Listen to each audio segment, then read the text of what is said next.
If you are new to the channel, then subscribe the channel and press the bell icon for further notification. Okay student, I welcome you to lecture 8 of this GATE electrical circuit on network methods series. So today again I have taken 5 questions, question number 36 to question number 40. Okay, then let's try to solve these questions. Question number 36, they have asked the RL circuit of the figure is fed from a constant magnitude variable frequency sinusoidal voltage source V in at 100 Hz.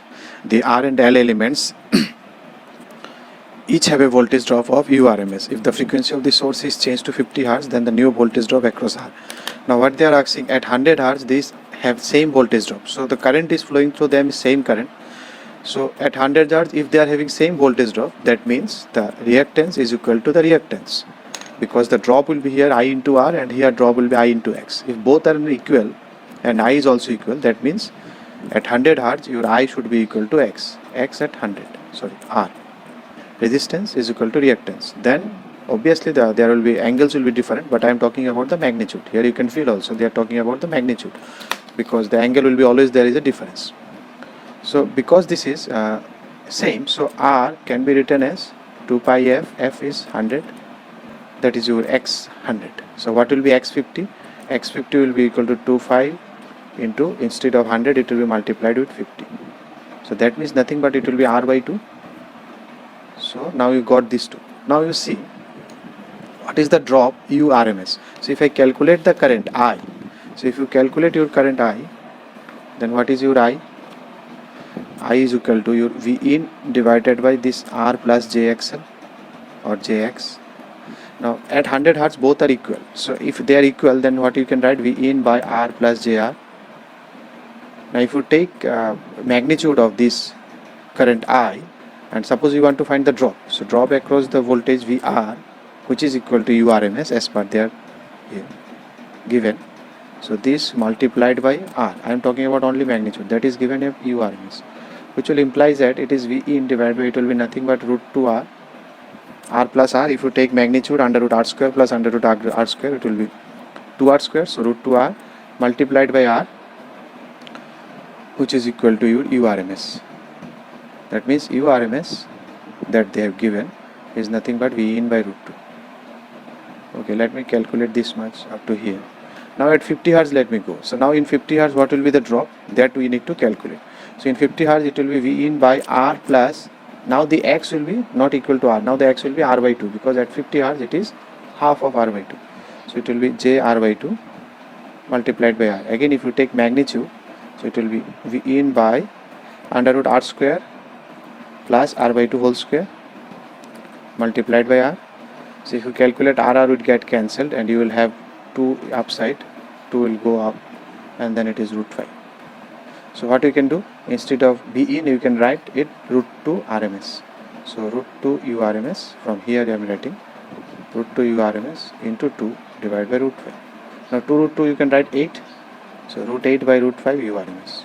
So this is your option, that is I think in 37 the figure shown given, find the value of R. Simple question, find the value of R. So here you can do what, because they have given you 8 ampere and these two are equal in resistance, so this 8 will be divided by 4 into 4, 4, because 10 10, so current will be divided in half.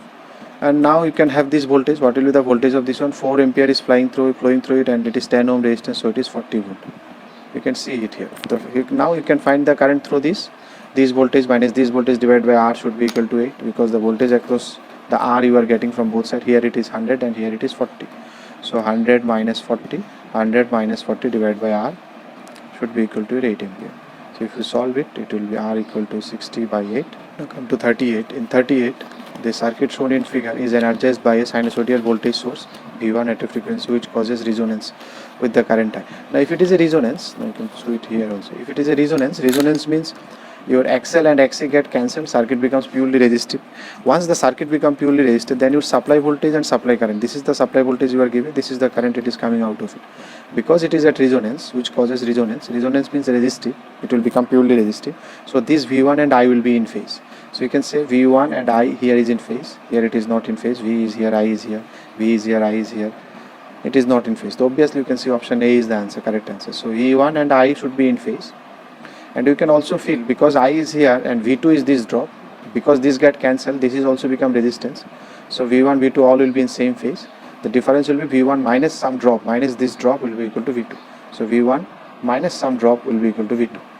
And what is VC? VC will be obviously 90 degree lagging that V2, 90 degree lagging that current, because capacitance current should lead. And VC will be just upside down. If you calculate VL, it will be just upside. So that VL VC get cancelled here. So this was a simple resonance circuit phasor diagram, just a little concept of resonance circuit. Now next is an energy meter is connected to an immersion heater of resistive.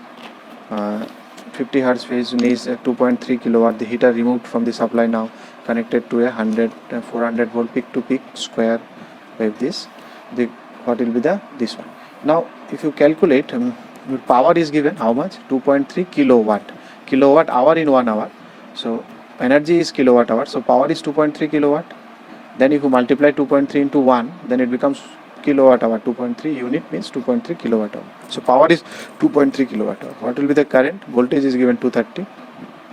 2.3 into 1000 divided by 230, so that is 10 ampere. Now if you know 10 ampere, what will be the resistance of this one, of this heating coil, because it is resistive in nature. So power is voltage is 230, current is 10. You can calculate directly power also, V square by R. So it is 23 ohm.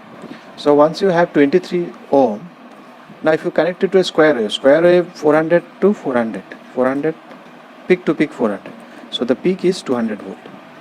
So peak is 200. Now in case of square wave, so which voltage we will put for power calculation? We will put obviously the RMS value. In sinusoidal case, we put the RMS value. That will give the effective heating effect. So what will be the RMS value of the square wave? So we have already seen in some of the questions, I think in earlier, the square wave, in case of square wave, the peak value becomes your RMS value, that is 200. So it is 200 square divided by 23, which will give you 1.739 kilowatt. So that is your 3 volt DC supply with an internal resistance of 2 ohm supplies a passive nonlinear resistance characterized by this relation. So this type of questions we have already seen. One linear characteristics was given, some expression. So this is nothing but you draw it, and this is suppose the internal resistance, and this is my battery. So this is connected like this, and 2 ohm, this is 2 ohm, and this is 3 volt supply. It is connected to a non-linear resistance. We don't know the look of that resistance, but what we know, if this voltage is my VNL and if this current is INL, then there is a relation between these two, current and voltage. That's it. Whatever the current entering through it and whatever the voltage across it, there is a relation. This relation is given by this. So what is the power dissipated through this? Now you can apply here obviously KCL. No KCL is required also. You can see this resistance, it is connected between this voltage and this voltage. So what is the voltage across this? 3 minus VNL divided by 3 minus VNL divided by 2 is equal to INL. Now this INL is already given to you, or whatever, VNL is given to you, INL square. So 3 minus I square by 2 is equal to INL. Now if you calculate, you will find INL equal to, you will get 1 ampere and minus 3. So minus 3 will not be, it will be 1 ampere. If INL is equal to 1,3, then what will be your VNL? VNL is equal to INL square, so 1 square is V. So once you know V and I, so what will be the power? Power will be V into I, 1 into 1, so it is 1. So these are simple questions just based on your concepts. Just simple KCL, KVL. Don't get confused by seeing these expressions. These are the relation between these two, and you write the equations and you try to play with the equations. Obviously you will get something. If you like the video, then press the like button and please give your valuable comments in the comment section.